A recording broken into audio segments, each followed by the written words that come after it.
మన ప్రభువును రక్షకుడైన యేసుక్రీస్తు అతి పరిశుద్ధమైన నామంలో ఈ పరిశుద్ధాత్మ కనిపెట్టు ప్రార్థన కూడికకు చేరికూడి వచ్చిన మీ అందరికీ కూడా నా నిండు హృదయపూర్వకమైన వందనాలు. దేవునికి స్తోత్రాలు. అందరికీ వందనాలు. అందరూ బాగున్నారా? నా దేవుడు మిమ్మల్ని ఆశీర్వదించునుగాక. ఈ పరిశుద్ధాత్మ కూడికలో ఏ వాక్యం చెప్పాలి అని గత 2-3 రోజులుగా ప్రార్థన చేసుకుంటూ ఉన్నప్పుడు ప్రభు నాకు ప్రేరేపించిన వాక్యాన్ని నేను మీకు తెలియజేస్తాను. అందరూ చక్కగా మీ పరిశుద్ధ గ్రంథాలని మీ ఒళ్ళో ఉంచుకోనండి. యెషయా గ్రంథం 62వ అధ్యాయం, యెషయా గ్రంథం 62వ అధ్యాయం 10వ వాక్యాన్ని చదువుకుందాం. యెషయా గ్రంథం 62 10వ వాక్యాన్ని మనం చదువుకుందాం. గుమ్మముల ద్వారా రండి రండి, జనముకు త్రోవ సిద్ధపరచుడి, రాజమార్గమును చక్కపరుచుడి చక్కపరుచుడి, రాళ్లను ఏరి పారవేయుడి, జనములు చూచినట్లు ధ్వజమెత్తుడి. చాలు. ఇశ్రాయేలు ప్రజల గురించి దేవుడు ఈ మాటలను చక్కగా రాయిస్తూ ప్రభు మాట్లాడే మాట ఏంటంటే, ఇక్కడ 3వ లైన్లో రాయబడిన మాట, రాజమార్గమును చక్కపరుచుడి చక్కపరుచుడి. రాజమార్గాన్ని చక్కపరుచండి, రాజమార్గాన్ని చక్కగా చేసుకోనండి అని మాట్లాడుతూ ఉన్నారు. అయితే దేవుని ప్రియులారా, మనం ఆరాధిస్తున్న ప్రభు అయిన యేసుక్రీస్తు మనందరికీ రారాజుగా ఉన్నారు. మరి ఈ రారాజుగా ఉన్న దేవుని యొక్క మార్గాన్ని మనం అందరూ ఏం చేసుకోవాలి అని అంటే చక్కపరుచుకునే వారిగా ఉండాలి. ఒక మాటలో చెప్పాలి అని అంటే సిద్ధపరుచుకునే వారిగా ఉండాలి. ఎలా ఉండాలి? సిద్ధపరుచుకునే వారిగాను, చక్కపరుచుకునే వారిగాను. ఎక్కడైతే తప్పిపోయి ఉన్నాయో, ఎక్కడైతే తొలగిపోయి ఉన్నాయో, ఎక్కడైతే పాడైపోయి ఉన్నాయో వాటన్నిటినీ ఒకసారి మనలో ఉన్నాయో లేవో దానిని చూసుకొని దానిని చక్కపరుచుకునే రోజుల్లో మనం బ్రతుకుతూ ఉన్నాం. దేవుని యొక్క రాకడ అతి సమీపముగా రాబోతుంది. దేవుడు ఎప్పుడు రాబోతున్నాడో మన ఎవరికీ తెలియదు. అయితే ఆయన వచ్చే రాకడ సమయానికి మనం అందరము కూడా ఎలా ఉండాలి అని అంటే మనల్ని మనం చక్కపరుచుకునే వారిగా ఉండాలి. దేవుని సన్నిధికి వస్తున్న నీవైనా నేనైనా, ప్రభు సన్నిధిలో ఆరాధిస్తున్న మనం అందరము కూడా మనల్ని మనం ఏం చేసుకోవాలి అని అంటే చక్కపరుచుకునే వారిగా ఉండాలి. చూడండి, ఒక ఇంటిని ఎవరైనా వస్తున్నారు మన ఇంటికి, ఒక గెస్ట్ వచ్చినో లేకపోతే ఒక బంధువులో లేకపోతే స్నేహితులో రక్త సంబంధికులు ఎవరో ఒకరు మన ఇంటికి వస్తున్నారు అని అంటే మనం ఏం చేస్తాం? అప్పటి వరకు ఓడవని వాళ్ళు కూడా చక్కగా ఓడ్చుకుంటారు. అప్పటి వరకు బూజులు తొడవని వాళ్ళు కూడా చక్కగా బూజులు తుడుచుకుంటారు. అసలు ఏ రోజు కూడా అసలు ఇంటి మొహం చూసిన వాళ్ళు కూడా ఉంటారు కొంతమంది. అప్పుడు చక్కగా ఊడ్చుకొని చక్కగా శుభ్రపరుచుకొని ఎక్కడున్న వస్తువులు అక్కడ నీట్గా చేసుకొని, చెప్పండి, మీరు చేయరా? చెప్పండి. పెనాయిల్ వేసి ఇల్లు 2-3 సార్లు తుడిచి ఇల్లంతా సెండు కొట్టి మంచాన్ని నీట్గా పరిచి ఎంత చక్కగా ఉంచుకుంటామో. ఎందుకు చక్కగా ఉంచుకుంటున్నారు అని అంటే మా ఇంటికి బంధువులు వస్తున్నారండి, లేకపోతే మా ఇంటికి ప్రాముఖ్యత కలిగిన వారు వస్తున్నారు, లేకపోతే మాకు తెలిసిన వాళ్ళు వస్తున్నారు, మా ఇరుగు పొరుగు వస్తున్నారు, లేకపోతే ఒక అధికారి వస్తున్నారు అని రకరకాలుగా మాట్లాడుతూ ఉంటాం. ఎందుకు చక్కబెట్టుకుంటున్నారు అని అంటే ఎవరో క్రొత్త వ్యక్తులు వస్తున్నారని. వచ్చినప్పుడు చెల్లాచెదురుగా వికారంగా అంత చూడడానికి ఇంపుగా లేకపోతే మనల్ని చూసి ఏమనుకుంటారు? వీళ్ళకి నీట్నెస్ లేదు, శుభ్రత లేదు, ఎలా పెట్టుకొని ఉన్నారు చూడండి, చక్కగా పెట్టుకునే తెలియదు, చక్కగా ఇంటిని ఉంచుకునే తెలియదు అని రకరకాలుగా మాట్లాడుతూ ఉంటారు. అయితే దేవుని ప్రియులారా, ఈ లోకములో ఉన్న మనుషుల కొరకు వాళ్ళు వస్తున్నారని మనం చక్కగా చూసుకుంటున్నామే.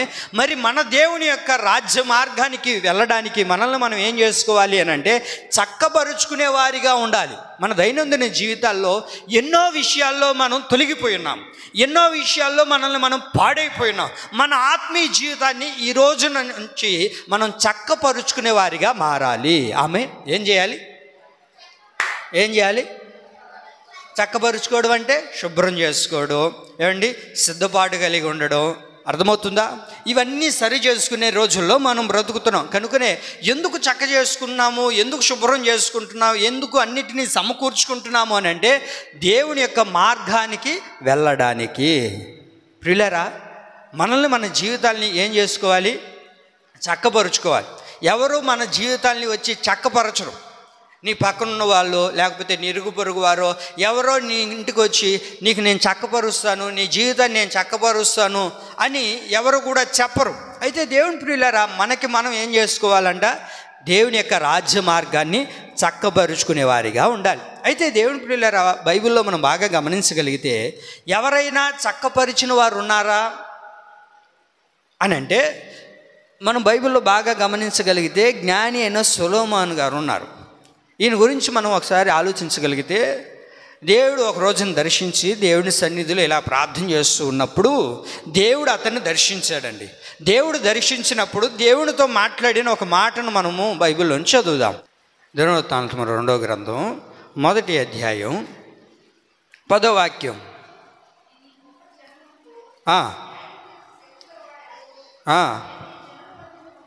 నేను ఈ జనుల మధ్య ఉండి కార్యములను చక్కబెట్టినట్లు తగిన జ్ఞానము తెలివి నాకు దయచేయము.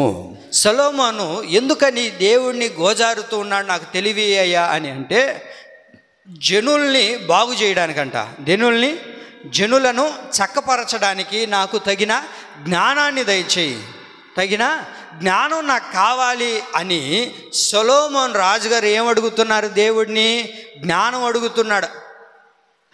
జ్ఞాని అయిన సొలొమోను దేవుడిని జ్ఞానం అడుగుతూ ఉన్నాడు. అయ్యా, నా జ్ఞానం దయచేయి, ఈ ప్రజలందరినీ కూడా నేనేం చేయాలో తెలుసా? చక్కపరచాలి అని అడిగాడు. మీరు బాగా గమనించండి, మొదట్లో దేవుడిని జ్ఞానాన్ని అడిగాడు. ఎందుకని? జనుల్ని చక్కపరచడానికి. మీరు అదే రాజుగారిని గమనించగలిగితే చివరకు వచ్చేసరికి తనను తాను చక్కపరుచుకోలేకపోయాడు. తన జీవితాన్ని చక్కపరుచుకోలేక తన జీవితాన్నే పాడు చేసుకున్నాడు. ఏమయ్యా రాజుగారు, దేవుడి దగ్గర జ్ఞానం అడిగారు కదా, ఏదో ప్రజల్ని చక్కపరుస్తాను, ఆ చక్కటి మార్గాల్లో నడిపిస్తాను, దేవుని ఎదుట నిలబెడతానని చెప్పావే, విర్రవీగావే, మరి ఇప్పుడు ఏమైంది అని అంటే, నిజమేనయ్యా, జనుల్ని చక్కపరుస్తాను అని అనుకున్నాను, కానీ ఈరోజు నన్ను నేనే చక్కపరుచుకోలేకపోయాను, నా కుటుంబాన్ని నేనే కట్టుకోలేకపోయాను, నా ఆత్మీయ జీవితంలో నేను స్థిరపరచబడలేకపోయాను. ప్రియులారా, ఎవరో వస్తారు, ఎవరో మనల్ని చక్కపరుస్తారు, ఎవరో మనల్ని సరిచేస్తారు అని అనుకుంటే అది పొరపాటు. దైవజనులు ఉన్నారులే చక్కపరుస్తారు, లేకపోతే మా ఇంటి పక్కన వాళ్ళు ఉన్నారులే నన్ను చక్కపరుస్తారు, లేకపోతే మందిరానికి వచ్చే మార్తమ్మ ఉందలే, మరియమ్మ ఉందలే, సువార్తమ్మ ఉందలే అని అనుకుంటే తగదు. ఎవరు వచ్చి మనల్ని చక్కపరచరు. మనల్ని మనమే ఏం చేసుకోవాలి? మన ఆత్మీయ జీవితాన్ని మనల్ని మనమే చక్కపరుచుకునే వారిగా ఉండాలి. ఆమేన్. కాబట్టి మనల్ని మనం ఏం చేసుకోవాలి చెప్పండి? చక్కపరుచుకోవాలి.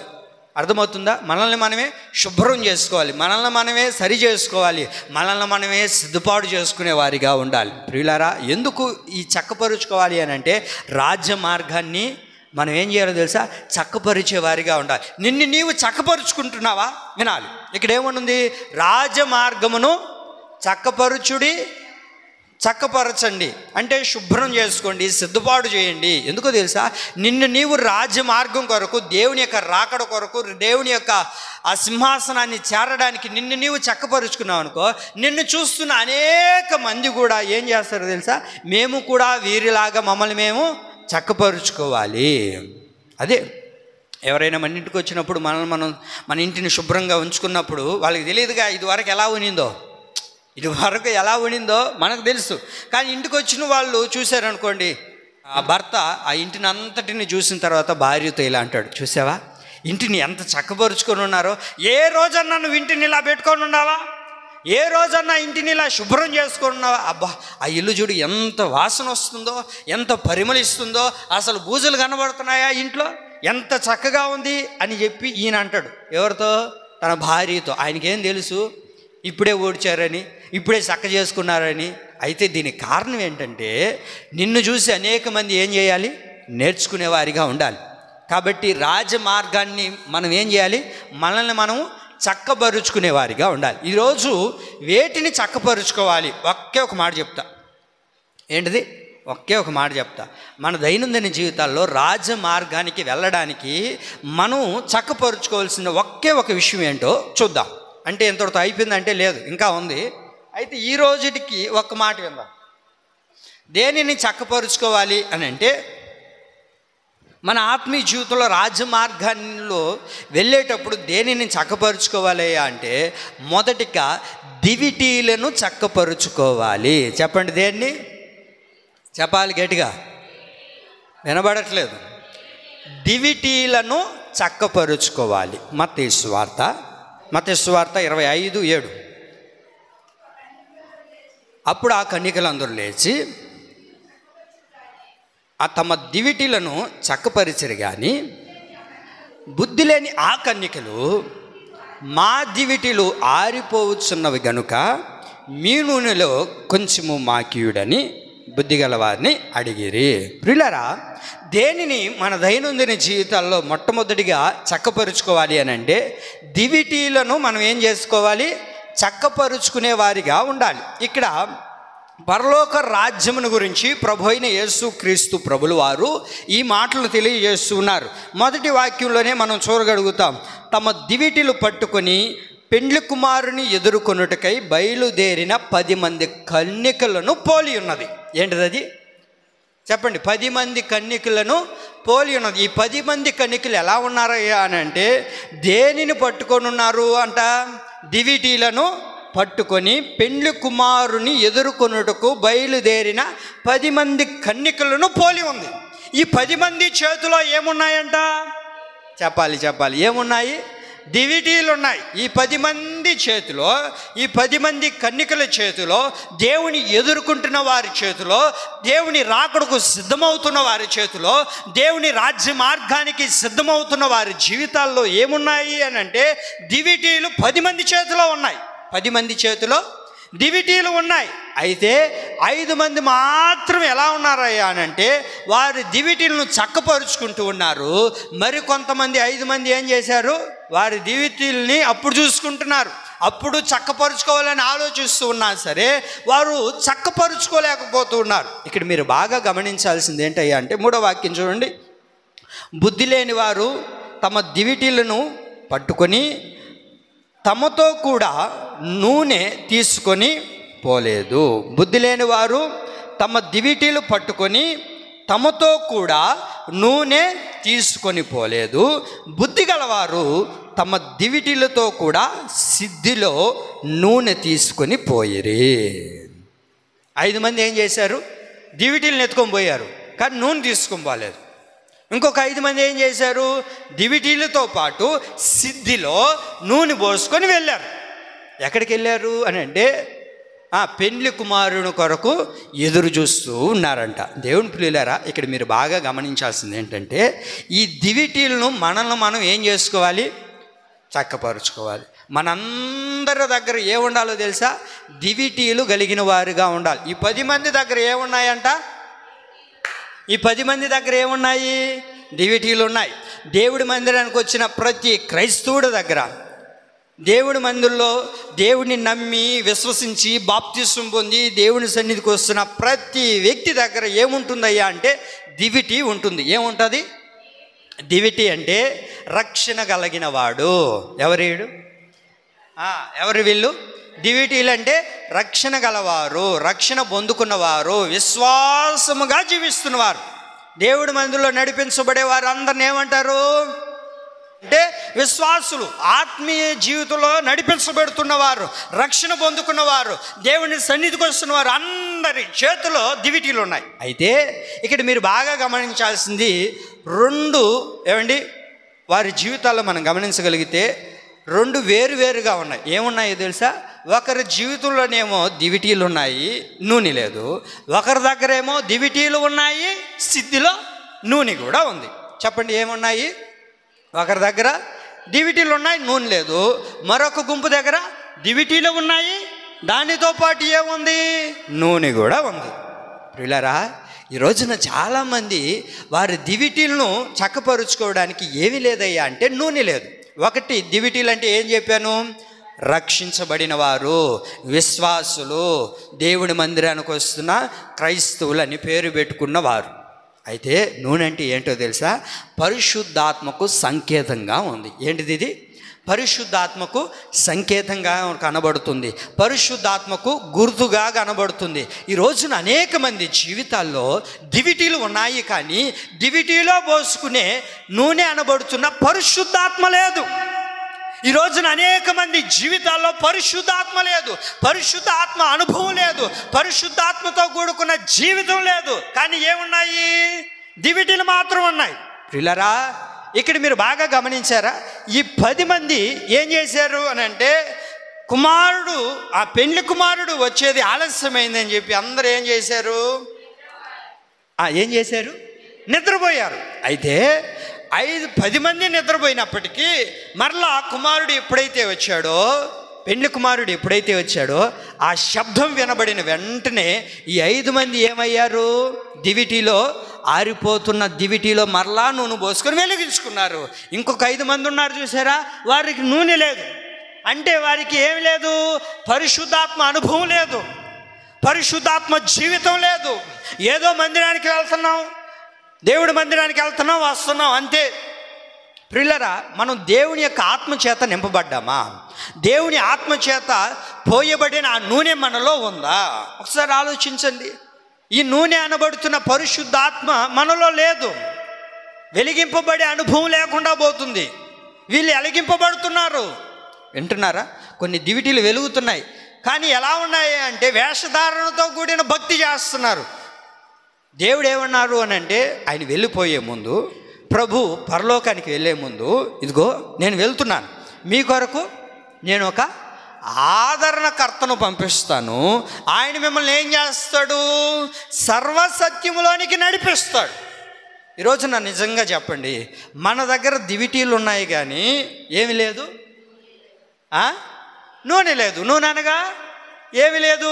పరిశుద్ధాత్మ అనుభవం లేదు, పరిశుద్ధాత్మతో కూడుకున్న ప్రార్థన జీవితం మనలో లేదు. చేయగలుగుతున్నామా మనం ప్రార్థన? పరిశుద్ధాత్మతో నింపబడి ప్రార్థన చేస్తుంటామా ఏ రోజైనా? మనం ఏం చేస్తాం? ఎవరైనా పరిశుద్ధాత్మతో నింపబడి, ఒకవేళ దేవుని శక్తి చేత నింపబడి అన్ని భాషలు మాట్లాడుతూ ఉంటే వారిని చూసి మనం ఏం చేస్తాం? హేళన చేస్తూ ఉంటాం. లేకపోతే వారిని చూసి నవ్వుతూ ఉంటాం. వీళ్ళకేంది పరిశుద్ధాత్మ వచ్చేది, వీళ్ళేంటి ఇలా మాట్లాడేది? మనకు అవసరం లేదు. వాళ్ళు ఎలాగున్నా సరే నీలో పరిశుద్ధాత్మ ఉందా? నీవు దేవుని ఆత్మ చేత నింపబడ్డావా? ఏమండి, దివిటీలు మాత్రం ఉన్నాయి కానీ ఏమి లేదు? చెప్పండి, ఏమి లేదు? పరిశుద్ధాత్మ అనుభవం లేదు, పరిశుద్ధాత్మతో నింపబడిన వారుగా లేవు. అదే సిద్ధులను ఏం చేసుకోవాలి? చెప్పండి, ఏం చేసుకోవాలి? చక్కపరుచుకోవాలి అని అంటే మనలో మన దగ్గర ఏముండాలి?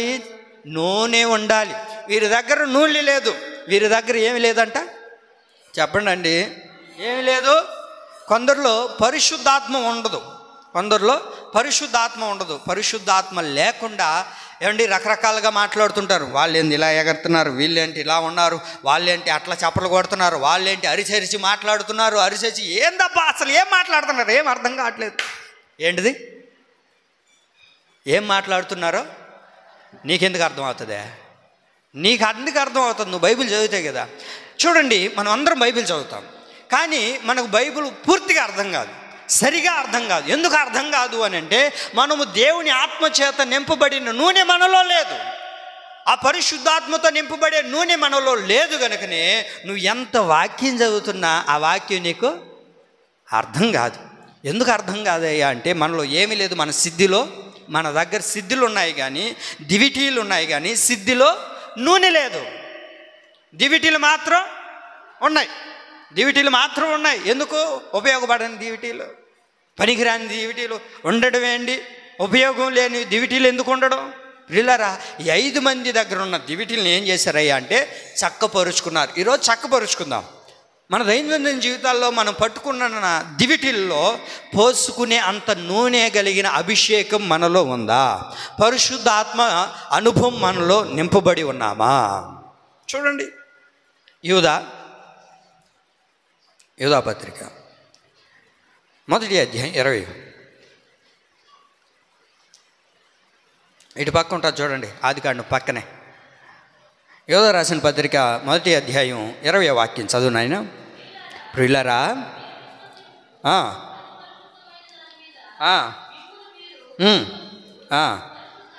పరిశుద్ధాత్మలో ఆగండి అక్కడికి.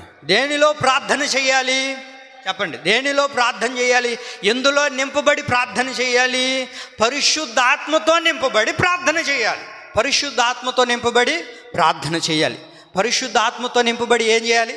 ప్రార్థన చేయాలి. మనకు పరిశుద్ధాత్మ అనుభవమే ఉండదు. పరిశుద్ధాత్మ అంటేనే తెలియదు పూర్తిగా.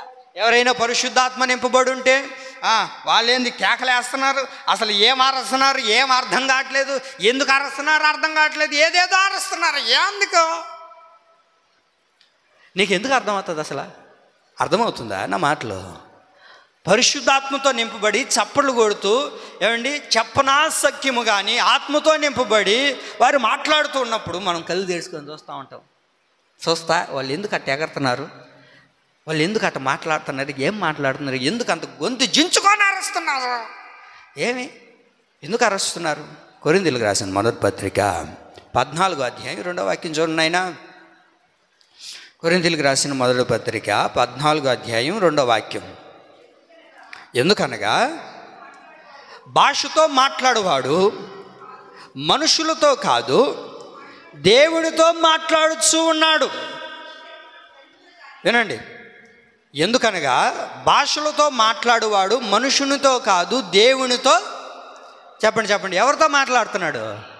నీతో మాట్లాడుతున్నాడా, నాతో మాట్లాడుతున్నాడా? దేవుని ఆత్మచేత నింపబడిన వాడు ఎవరితో మాట్లాడుతున్నాడు? అదే చెప్పేది.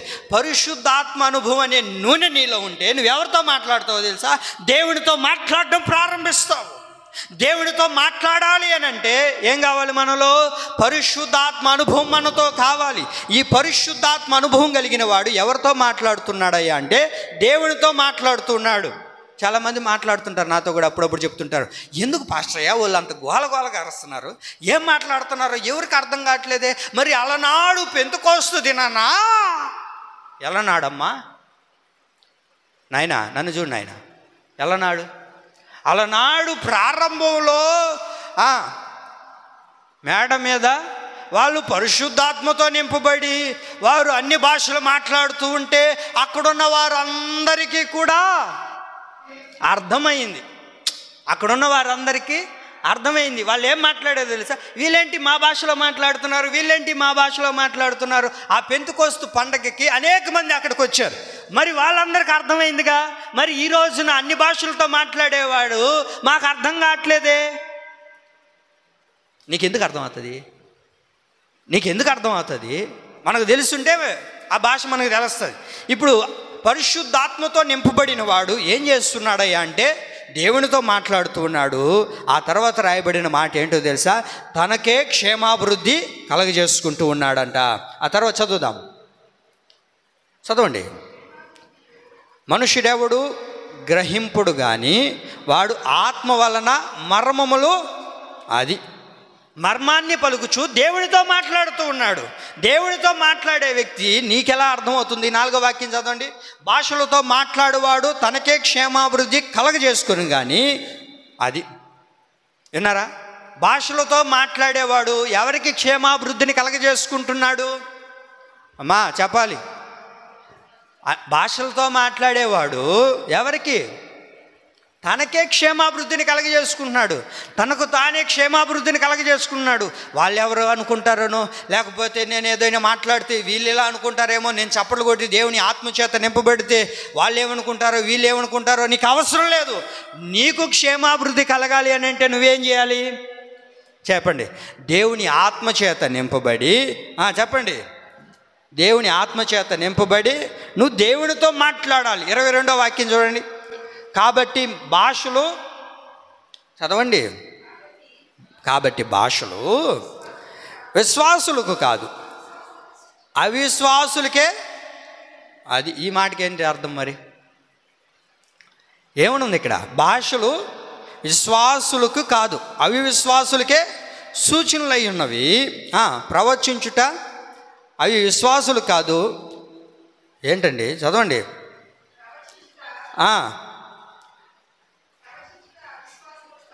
ఉమ్, అది విశ్వాసులకే సూచిక అయి ఉంది.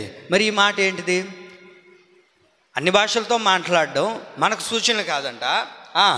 భాషలు మాట్లాడుట విశ్వాసులు కాదు, అవిశ్వాసులకే సూచనలు అయి ఉన్నాయి. ఇప్పుడు చెప్పానా, ఇందాక విన్నాం కదా మనం, పెంతెకొస్తు దినాన దిగి వచ్చినప్పుడు వాళ్ళు ఎవరు కూడా పరిశుద్ధాత్మను నమ్మేవారు కాదు. అందుకనే దేవుడు వారితో మాట్లాడుతూ ప్రారంభించారు. ఇప్పుడు మనం మాట్లాడుతూ ఉన్నది మనకు క్షేమాభివృద్ధిని కలగజేసుకోవడానికి. కాబట్టి ఎవరు ఏం మాట్లాడినా మీరు నమ్మకండి. పరిశుద్ధాత్మ లేదు, అసలు అన్ని భాషలు లేవు, ఇవేవీ లేవు. వాళ్ళు ఏదేదో గోలగోల గరుచుకుంటుంటారు, వాళ్ళు ఏదేదో మాట్లాడుకుంటూ ఉంటారు. ఇప్పుడు మేము మాట్లాడాలంటే ఏం చేయాలి? ఏమన్నా బట్టి నేర్చుకోవాలా? లేకపోతే ఏదైనా స్కూల్కి వెళ్తే నేర్పిస్తారని అంటే ఎవరు నేర్పించేది కాదు. నువ్వు దేవుని సన్నిధి కూర్చొని దేవుని దగ్గర మాట్లాడుతూ, ప్రభువా నాకు పరిశుద్ధాత్మ అనుభవాన్ని కలగచేయి, ప్రభువా నేను నీతో మాట్లాడాలి ప్రభువా, అది నాకు క్షేమాభివృద్ధిని కలగజేస్తుంది ప్రభువా, నీ ఆత్మతో నన్ను నింపు ప్రభువా అని దేవుని సన్నిధిలో నువ్వు ఆత్మచేత నింపబడి దేవుని సన్నిధిలో నువ్వు అలా మాట్లాడుతూ ఉంటే అది నీకేం చేస్తుందంట చెప్పండి? క్షేమాభివృద్ధిని కలగజేస్తుంది. అంతేగాని వాళ్ళు అలా అరుస్తున్నారే, వీళ్ళు ఇలా మాట్లాడుతూ ఉన్నారే, ఏదేదో మాట్లాడుతూ ఉన్నారే, నెవర్. మనకు అవసరం లేదు, ఒకరితో మనకు పని లేదండి. మనకు మనం క్షేమాభివృద్ధిని చేసుకోవాలి అని అంటే మనం ఏం చేయబడాలి? పరిశుద్ధాత్మ అనుభవంలో నడిపించబడాలి. దేవుని చేత ఆత్మతో నింపబడే అనే నూనె నీలో ఉండాలి. నాకు చెప్పానుకున్నాగా, ఏం మాట్లాడుతున్నారో అర్థం కావట్లేదయ్యా, గోలగా అరుచుకుంటా ఉన్నారు, ఏదేదో అరుస్తున్నారు పాస్టర్ అయ్యా, చెవులు పోతున్నాయి, అబ్బా అక్కడ పోవలేదయ్యా ఆ ప్రార్థనలకే. ఎందుకు? అక్కడ చప్పట్లు కొడుతుంటారు, గోలగా అరుస్తుంటారు, తిరగతుంటారు, ఒకరి మీద ఒకరు పోతుంటారు, అసలు ఏం చేస్తున్నారు ఏం అర్థం కావట్లేదు. మీకు ఒక మాట చెప్తా, అదే నేను చెప్పి, ఒకరితో మనకు అవసరం లేదు. మనం మన దగ్గర డివిటీలో పోసుకునే నూనె అనే అభిషేకం మనలో ఉందా? పరిశుద్ధాత్మ అభిషేకం మనలో ఉందా? అది మనకు ముఖ్యం. ఎందుకు అని అంటే నువ్వు దేవునితో మాట్లాడేది మనుషులకి అర్థం కాదు. ఇప్పుడు మనుషులకి అర్థమైపోయింది అనుకో, ఏమండి, మనుషులకు అర్థమైంది అనుకో, అది దేవుని భాష ఎందుకు అవుతుంది? అర్థమైందా? అర్థమవుతుందా లేదా? మీకు ఒక క్లారిటీ ఇస్తా చూడండి. నువ్వు దేవునితో మాట్లాడేది మనుషులకు అర్థమైంది అనుకో, అది దేవుని భాష ఎందుకు అవుతుంది? అర్థమైందా? మళ్ళీ చెప్పానా? ఇప్పుడు నువ్వు దేవునితో మాట్లాడేటప్పుడు అది ఏందయ్యా ఏదేదో మాట్లాడుతుంది, మాకు అర్థం కావట్లేదే అని అడుగుతుంటారు. నీకెందుకు అర్థం అవుతాయి? అది ఏ భాష? అది దేవునితో మాట్లాడేది. అర్థమైందా? దేవునితో మాట్లాడేది నీకెందుకు అర్థం అవ్వాలి? నువ్వేమన్నా దేవుడివా లేకపోతే దేవదూతవా? నువ్వు మనిషివేనా? అట్ట అడుగుతారు ఏంది అని అంటారా? మనం దేవదూతలు అయ్యి ఉండాలి, ఒకటి దేవుడు అన్న అయ్యి ఉండాలి. నీకు దేవుని భాష అర్థం అవ్వాలి అని అంటే ఏమండి, నువ్వు దేవుని ఆత్మచేత నింపబడాలి. దేవుని ఆత్మచేత నింపబడాలి. ఒక్క మాట మీకు జ్ఞాపకం చేస్తా. రాజుగారికి ఒక కళ వచ్చింది. దేవుడే స్వయంగా దిగి వచ్చి ఆయన చేత్తో రాశాడు. దానియేలు 5వ అధ్యాయము, దానియేలు గ్రంథం 5వ అధ్యాయం 24 చూడండి. చెప్పండి అండి, ఎవరు ఇక్కడ ఈ మాట మాట్లాడింది? మెనే టేకే అని, మెనే టేకేలని ఎవరు మాట్లాడారు? చెప్పండి గట్టిగా. ఎవరు? దేవుడు మాట్లాడారు. మరి అక్కడ ఎంతోమంది జ్ఞానులు ఉన్నారు కదా, శాస్త్రులు ఉన్నారు కదా, ఎంతోమంది తెలివి కలిగిన వారు ఉన్నారు కదా. మరి ఆ దేశంలో ఎంతోమంది అక్కడికి వచ్చి ఆ మాటకి అర్థం చెప్పగలిగారా? మరి ఆ మాటకి అర్థం చెప్పిన వాళ్ళు ఎవరు? దానియేలు మాత్రమే ఎందుకు చెప్పగలిగాడు అని అంటే దేవుని ఆత్మచేత నింపబడినవాడు. ఏంటిది? అది దేవుని ఆత్మచేత నింపబడినవాడు గనుకనే ప్రియులారా ఆ మాటకు అర్థం చెప్పగలిగాడు. అందుకనే చెప్పేది, నువ్వేం మాట్లాడుతున్నావో అది మనుషులకి అర్థం కాదు. మనుషులకి అర్థమైంది అని అంటే అది దేవుని భాష కాదు. అర్థమైందా? కాబట్టి నువ్వు వేషధారుల వలె దేవుడి మందిరంలో ఉండొద్దు.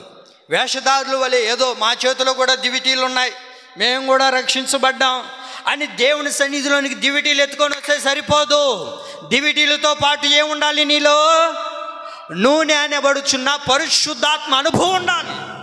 పరిశుద్ధాత్మ అనుభవం ఏ వ్యక్తిలో అయితే ఉండదో నేను ఖచ్చితంగా చెప్తున్నాను, ఆ వ్యక్తి పరలోకానికి వెళ్ళడు, ఆ సంఘం పరలోకానికి చేర్చబడదు. చేర్చబడుతుందా? చెప్పండి. పరిశుద్ధాత్మను నమ్మకపోయినా, లేకపోతే పరిశుద్ధాత్మ అనుభవం మనలో లేకపోయినా, ఎందుకంటే ప్రభువే చెప్పారు ఏమని, నేను వెళ్ళి మీకు ఒక ఆదరణకర్తను పంపిస్తాను. ఆయన మిమ్మల్ని ఏం చేస్తాడో తెలుసా? ఎక్కడికి పంపిస్తాడు? ఎక్కడికి తీసుకొని వస్తాడు? సర్వసత్యంలోనికి ఆయన మిమ్మల్ని నడిపిస్తాడు. ఆత్మచేత నింపబడకపోతే, ఆత్మ మనలో లేకపోతే ఎట్లాగా? అర్థమైందా? కాబట్టి దేవుని ప్రియులారా, మనలో ఏముండాలో తెలుసా? పరిశుద్ధాత్మ అనుభవం అనే నూనె మనలో ఉండాలి. ఇప్పుడు దేన్ని చక్కపరుచుకోవాలి? దివిటీలను చక్కపరుచుకొని, ఒకవేళ నూనె మనలో లేకపోతే మనం ఏం చేసుకోవాలా? చెప్పండి ఏం చేసుకోవాలా? దేవుడిని అడిగి దాన్ని పొందుకోవాలి. అంతేగాని ఈ 10 మందిలో 5 మంది ఏం చేశారు? మా దగ్గర నూనె లేదు, ఇప్పుడన్నా వెళ్ళి కొనుక్కొచ్చుకుంటాం, అరువుకి తీసుకొని వచ్చుకుంటాం అంటే కుదరదు. పరిశుద్ధాత్మ నీకేమి కొనుక్కునే వస్తువేం కాదు. అందుకే కదా మనం చూడగలుగుతాం. బైబిల్లో ఒక ఆయన వెళ్ళి, అయ్యా మీరు బాగా ఏదో మ్యాజిక్ లాగా చేస్తున్నారు, కొంచెం డబ్బుని నేను ఇస్తాను, మీ దగ్గర ఉన్న ఆ వరం ఏందో నాకు ఇయ్యండి అంటే ఇవ్వగలిగారా? ఏం చెప్పారు దైవజనులు? అది కొనుక్కునేది ఏం కాదయ్యా, అది తీసుకునే వచ్చేది కాదు, అదేదో నేర్చుకుంటే వచ్చేది కాదు. దేవుని సన్నిధిలో కూర్చొని ఉపవసించి దేవుని సన్నిధిలో ఏ వ్యక్తులైతే ప్రార్థన చేస్తారో ఆ వ్యక్తులకి దేవుడు ఖచ్చితంగా పరిశుద్ధాత్మ అనుభవాన్ని ప్రభు కలగచేయునుగాక.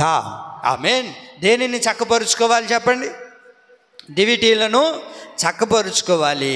చక్కపరుచుకున్న మన జీవితాల్లో చక్కపరుచుకునేటప్పుడు మనకు తెలుస్తుందిగా ఏముందని. ఈ 5 మంది చక్కపరుచుకోవడానికి చూసినప్పుడు, అయ్యో మా దగ్గర నూనె లేదే అని గ్రహించారు. ఇప్పుడు మీరు బాగా వినండి, ఈ 5 మంది దగ్గర ఏముంది? చక్కపరుచుకున్న వారి దగ్గర నూనె ఉంది. పెండ్లి కుమారుడు వచ్చాడు. పెండ్లి కుమారుడు వచ్చినప్పుడు ఆ దివిటీలను చేతబట్టుకొని పరలోకానికి వారు కూడా ఎత్తబడ్డారు. ఆ తలుపులు మూయబడ్డాయి. మరలా తెరవమన్నా తెరవలేదు. కాబట్టి దేవుని ప్రియులారా, మనల్ని మనం ఏం చేసుకోవాలి తెలుసా? మొట్టమొదటిగా మనం దేనిని చక్కపరుచుకోవాలి అంటే, దివిటీలను చక్కపరుచుకున్నవాడు ఎక్కడికి వెళ్తాడు? పరలోక రాజ్యానికి వెళ్తాడు. అయ్యా అంత ప్రాముఖ్యత దివిటీలను చక్కపరుచుకోవడం అంత ప్రాముఖ్యత ఉందా? ఏంటి దివిటీలకున్న ప్రత్యేకత? దివిటీలను చక్కపరుచుకుంటే కలిగే అద్భుతమైన కార్యాలు ఏంటి? ఈ దివిటీల ద్వారా జరిగే అద్భుతాలు ఏంటో ఒక 2 విషయాలు మీ ముందు పెడతాను, వింటారా? ఈ దివిటీలను చక్కపరుచుకుంటే తద్వారా మనం పరలోక రాజ్యానికి వెళ్తాం. అయితే ఈ దివిటీలను చక్కపరుచుకుంటే మన దైనందిన జీవితాల్లో జరిగే 2 కార్యాలు మనం చూద్దామా? చూడండి. చక్కపరుచుకున్న దివిటీల ద్వారా జరిగే అద్భుతమైన కార్యాలు ఏంటి అంటే, మొట్టమొదటిగా కలహము, జగడాలు ఇవన్నిటిని జయించేవారిగా మనం ఉంటాం. చెప్పండి, ఒకటి ఏంటి? కలహము, జగడాలు జయించేవారిగా ఉంటాము. ఏంటిది అది? కలహాలు, జగడము, గొడవల్ని జయించేవారిగా ఉంటాం. చూద్దాం. న్యాయాధిపతుల గ్రంథం, న్యాయాధిపతులు 7వ అధ్యాయం, న్యాయాధిపతులు 7వ అధ్యాయం 16వ వాక్యం చదువుదామా? 16వ వాక్యం. ఆ 300 మందిని 3 గుంపులుగా చేసి బోర్రను, వట్టి కుండను, ఆ కుండలలో దివిటీలను ప్రతి వాని చేతికి ఏమి ఇచ్చారంట? గిద్యోను గురించి మాట్లాడుతున్న మాటలు ఇవి. గిద్యోను ఏం చేశాడయ్యా అంటే 300 మందిని 3 గుంపులుగా చేశాడు. అంటే 100 మందిగా 3 గుంపులుగా చేసి వీరి చేతిలో ఏమేమి ఇచ్చాడు? బోర్రను, వట్టి కుండను, ఆ కుండలో దివిటీలను వారి చేతికి ఇచ్చాడంట. వినాలి. ఈ 3 గుంపుల దగ్గర ఏమున్నాయ్యా అంటే దివిటీలు కూడా ఉన్నాయి. ఏమున్నాయి? దివిటీలు ఉన్నాయి. ఈ అధ్యాయాన్ని మనం బాగా పరిశీలన చేయగలిగితే ఇక్కడ జరిగిన సందర్భం ఏంటంటే, దేవుని ప్రజలను పాడు చేయాలని, దేవుని ప్రజలను నాశనం చేయాలని, దేవుని ప్రజలు భూమి మీద లేకుండా చేయాలి అని మిద్యానీయులు దేవుని ప్రజల మీదకి దండెత్తి వచ్చినప్పుడు ఆ రాత్రి దేవుడు ఒక దర్శనాన్ని కలగజేసిన తర్వాత ఆ దర్శనం చేత అతను బలపరచబడి ఇప్పుడు దైవజనుడు వెళ్ళి దైవజనుడు ఏం చేశాడో తెలుసా? చాలామంది సైనికులు వచ్చారు. అక్కడ మీకు బాగా తెలుసు 32,000 మంది వచ్చారు. అందులో చాలామంది వెనక్కి వెళ్ళిపోయారు.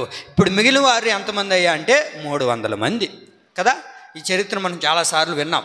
ఈ 300 మందిలో 3 గుంపులుగా చేసి ఈ 3 గుంపుల్లో ఈ 3 గుంపుల దగ్గర ఏమి ఇచ్చాడు? అందరి దగ్గర కూడా చెప్పండి, ఏమేమి ఇచ్చాడు అక్కడ? బోరను, వట్టి కుండను, ఆ కుండలో దివిటీలను. అందరి చేతిలో ఈ 300 మంది దగ్గర ఏమున్నాయా అంటే దివిటీలు కూడా ఉన్నాయి. ఏమున్నాయి చెప్పాలి? ఏమున్నాయి? దివిటీలు ఉన్నాయి. గిద్యోను వారి చేతికి దివిటీలను ఇచ్చెను. దివిటీలను ఇవ్వడం ద్వారా వారందరూ ఏం చేశారో తెలుసా? జయాన్ని పొందడం జరిగింది. ఏం జరిగింది అక్కడ చెప్పాలి? ఏం జరిగింది అక్కడ? జయం పొందడం జరిగింది. ఎవరి మీద జయాన్ని పొందారు అని అంటే మిద్యానీయుల మీద జయం పొందారు. ఎవరి మీద జయం పొందారు చెప్పాలి? ఎవరి మీద? మిద్యానీయులు అనగా ఏంటో తెలుసా అర్థం? కలహము రేపేవారు. ఎవరు వీళ్ళు? కలహము రేపేవారు, కలహాన్ని పుట్టించేవారు, జగడాన్ని పుట్టించేవారు. ఇప్పుడు మనం కలహాల మీద, జగడం మీద మనం విజయాన్ని పొందాలి అని అంటే మనందరి చేతిలో ఏముండాలి? దివిటీలు ఉండాలి. మీరు జాగ్రత్తగా వినండి, ఇది 3-4 రోజుల నుంచి రాసుకున్న వాక్యం కాబట్టి ఎంతో ప్రయాసతో కూడుకున్న వాక్యం కనుక మీరు చాలా శ్రద్ధగా వినాలి దేవుని యొక్క మాటలు. వింటున్నారా? అది వీరందరి చేతిలో ఏమున్నాయి అంటే దివిటీలు ఉన్నాయి. ఈ దివిటీలు ఉండడం ద్వారా మిద్యానీయుల మీద ఏం జరిగింది? జయం పొందారు. మిద్యానీయులు అనగా ఎవరు? కలహం రేపేవారు, జగడాన్ని రేపేవారు.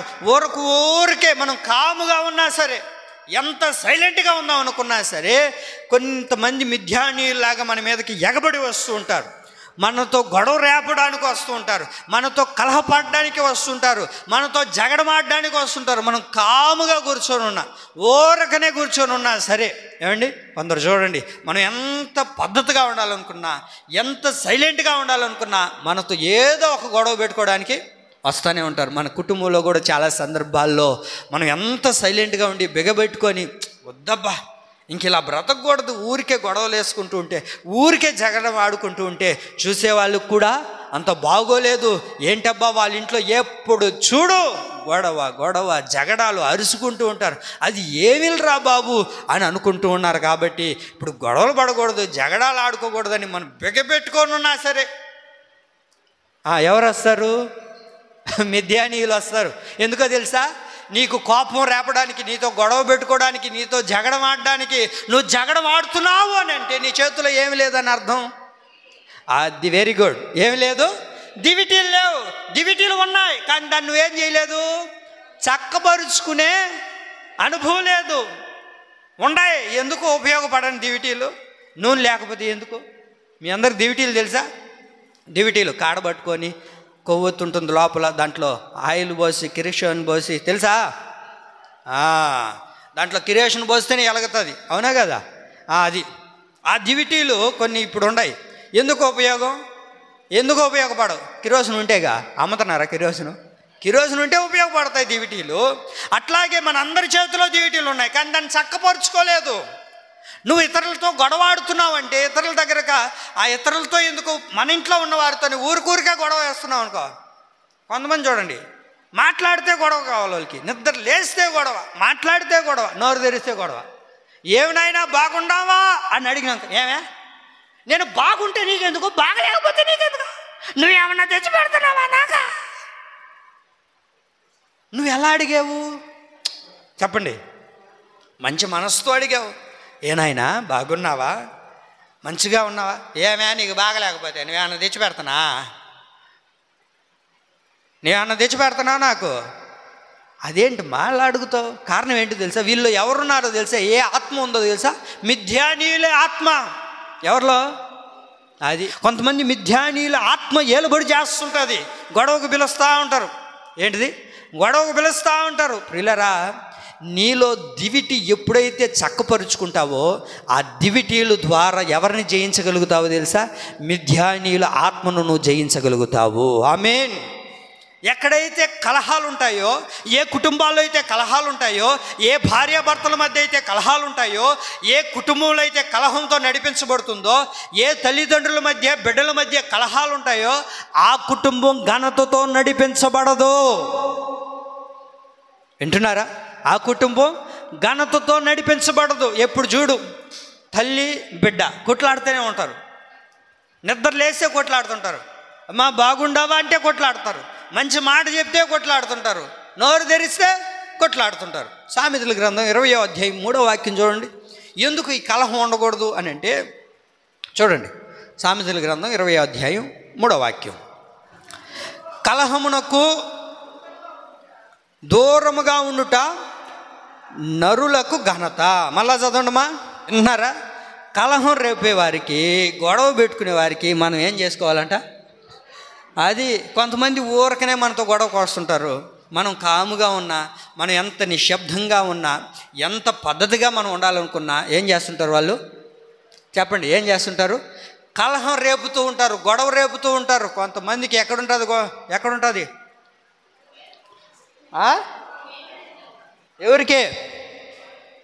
ఎవరు కాక?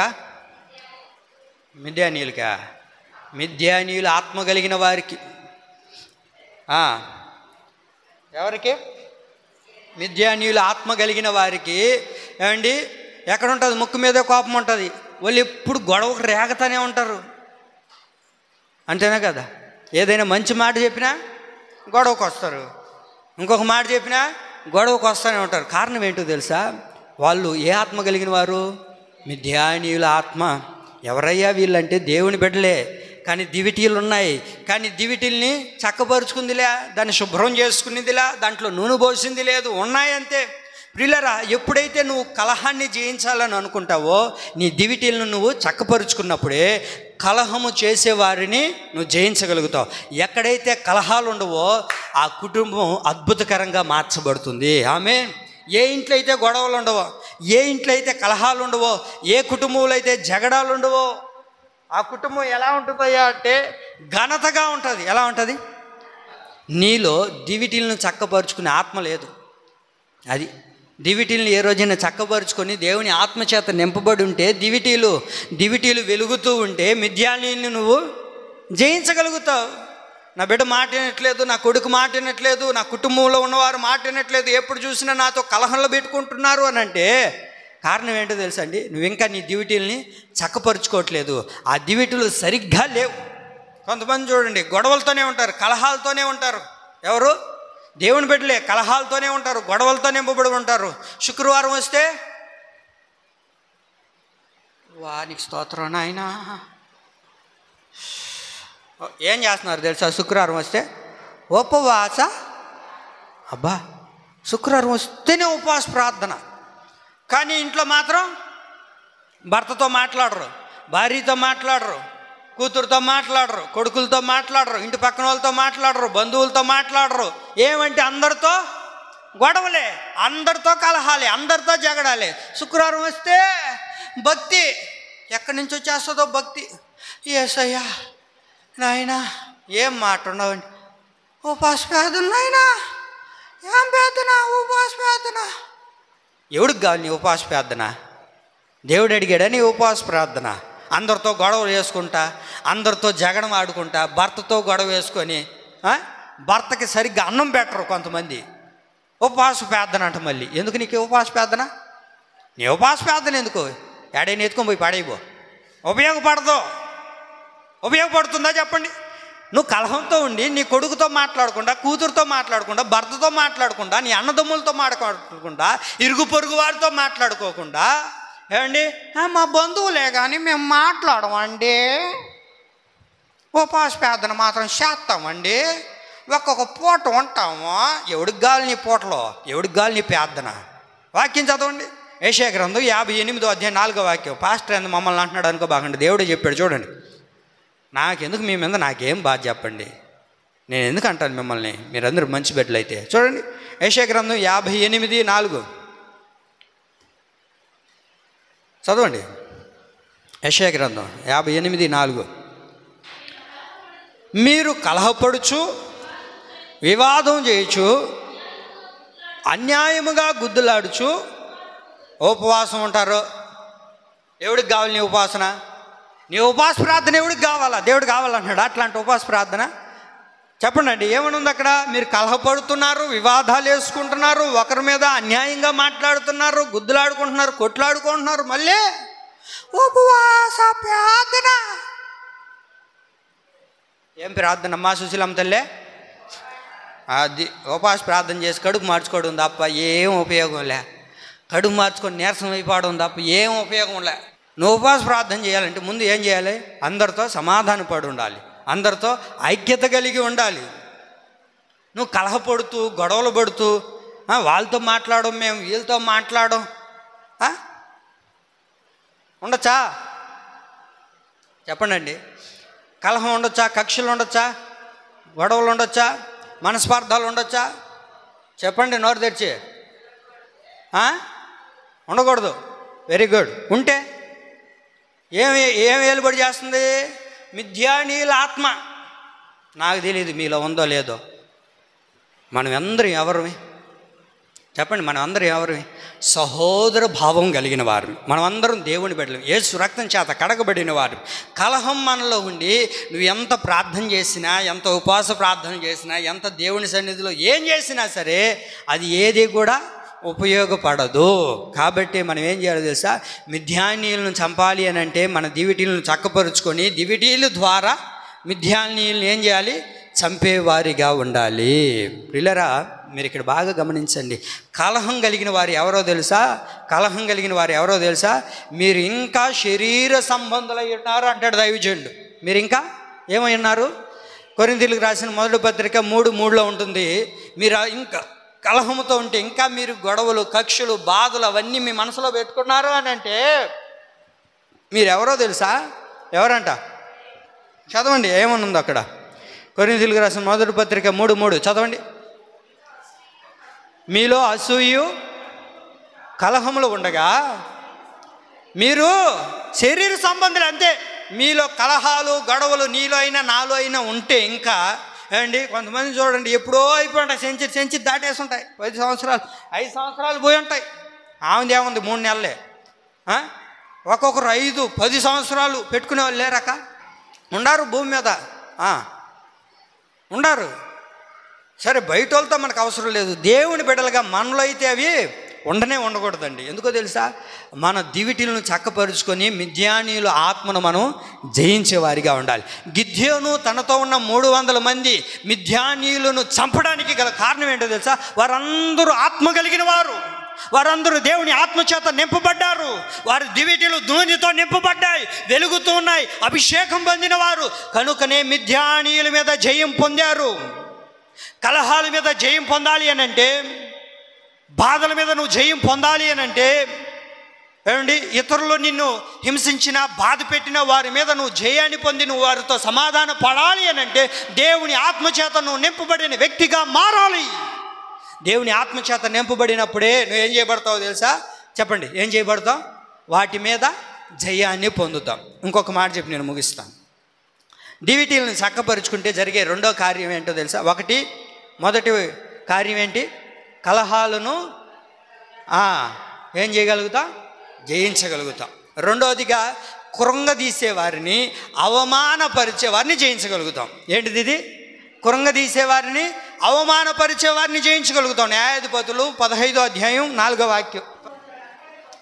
300 నక్కలను పట్టుకొని అమ్మా ఏం తీసుకొని వచ్చి ఆ దివిటీలను తెప్పించి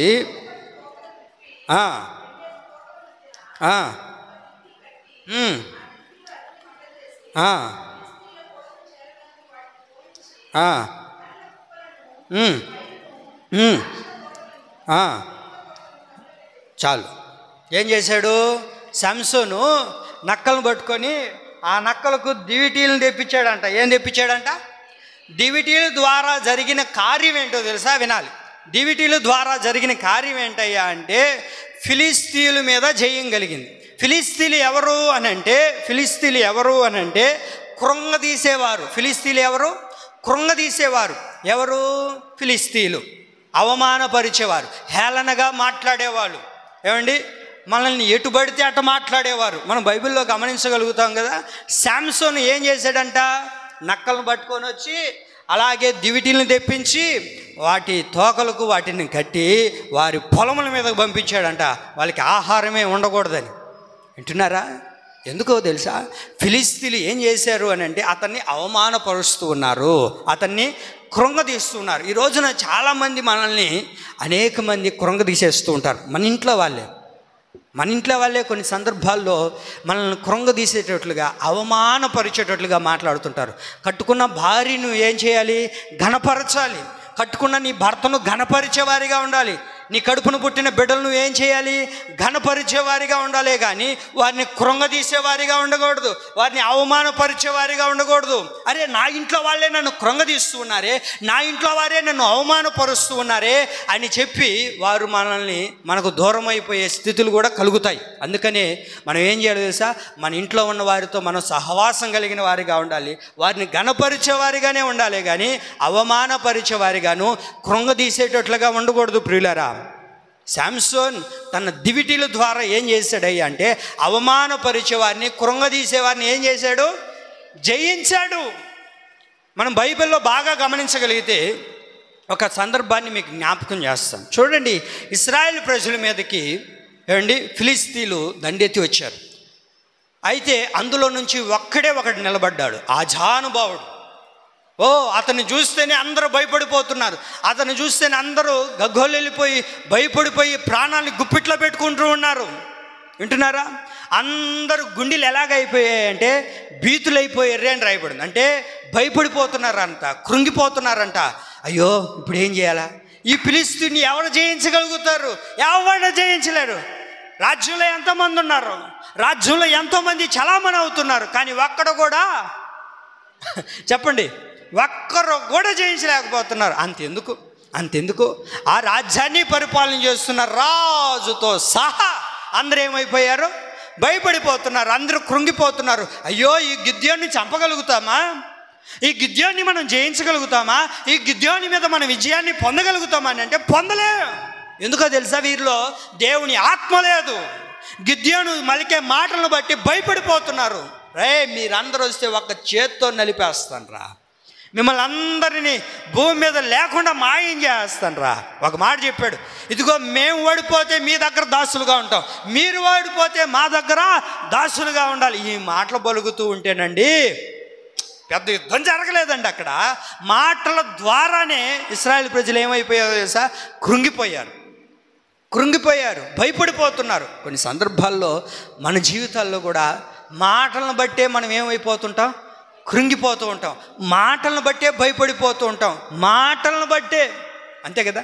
మాటలను బట్టే ఏదో చిన్న వ్యాధి కలిగింది అనుకోండి, ఇప్పుడు అందరికి కామన్గా వచ్చేది ఏంటి? షుగర్.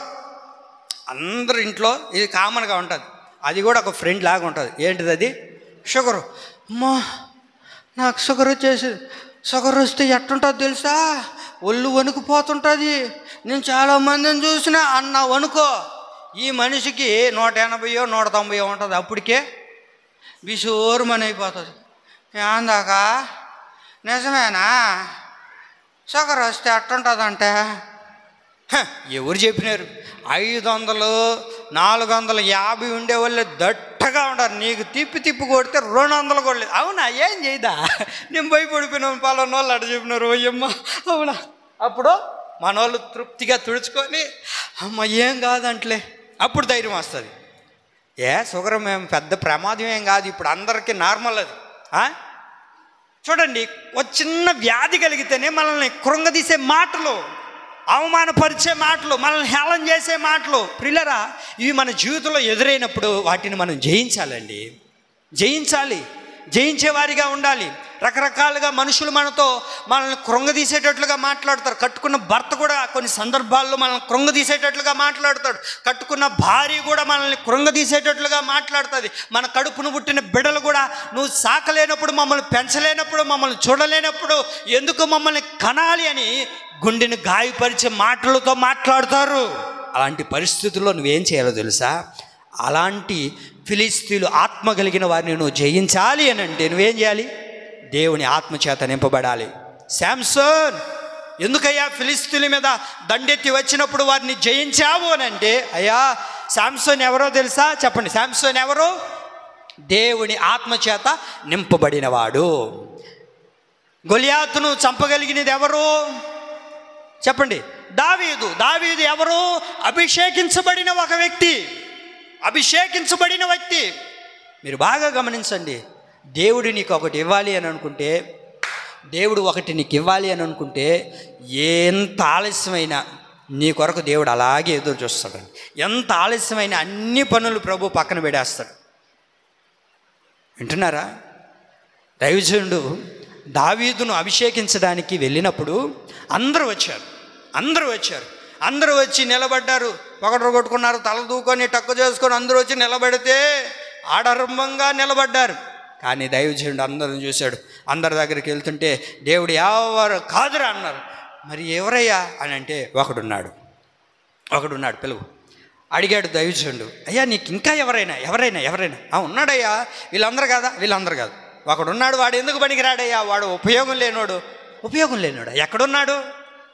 వాడు గొర్రెలు కాచుకుంటూ అడవిలో ఉన్నాడయ్యా. సరే పంపించు. వాడు వచ్చేంతవరకు మంచినీళ్ళు కూడా ముట్టలేదండి, ఆహారాన్ని కూడా భుజించాల. అలాగే అతని కొరకు ఎదురు చూస్తూ ఉన్నాడు. ఎంత గొప్ప దేవుడో కదా మన దేవుడు. నీ కొరకు ఒక ఆశీర్వాదాన్ని ప్రభు ఇవ్వాలనుకున్నప్పుడు ఏమండి, ఎన్ని ఉన్నా సరే అన్నిటినీ ప్రభు ఆపేస్తాడు. అంతే. అర్థమైందా? దేవుడు నన్ను ఆశీర్వదించలేదే, దేవుడు నాకే దీవెన కలగ చేయలేదే అని బాధపడబాక. నీకు ఇవ్వడానికి ప్రతిదీ దేవుడు అలాగే ఆపివేడేస్తాడండి. ఇప్పుడు వచ్చాడు దావీదు. వచ్చిన తర్వాత దైవజనుడు నూనె పోసి అతన్ని అభిషేకించాడు. అభిషేకించబడిన తర్వాత జరిగిన కార్యమే ఇది. ప్రియులారా, ఆత్మచేత నింపబడిన దావీదు ఏం చేశాడు చెప్పండి? ఫిలిష్తీయుడైన గొలియాతును చంపాడు. ఇక్కడ మీకు 3 వ్యక్తులు చూపించాను. ఒకటి ఎవరు? గిద్యోను, రెండోది శాంసోను, మూడోది దావీదు. ఈ 3 వ్యక్తులు ఎవరయ్యా అంటే దేవుని ఆత్మచేత నింపబడిన వారు. ఎవరు? దేవుని ఆత్మచేత నింపబడిన వారు. దివిటీల ద్వారా ఉన్నాయి. ఈ దివిటీలను వారు చక్కపరుచుకొని వారి దివిటీలు వెలిగించబడడానికి వారిలో ఉన్నదేంటో తెలుసా? దేవుని యొక్క ఆత్మాభిషేకం అనే నూనె దేనికి సాదృశ్యంగా కనబడుతుంది? పరిశుద్ధాత్మకు సూచనగా కనబడుతుంది, పరిశుద్ధాత్మకు సంకేతంగా కనబడుతుంది. ఈ రాత్రి మన దివిటీలను చక్కబెట్టుకుందాం.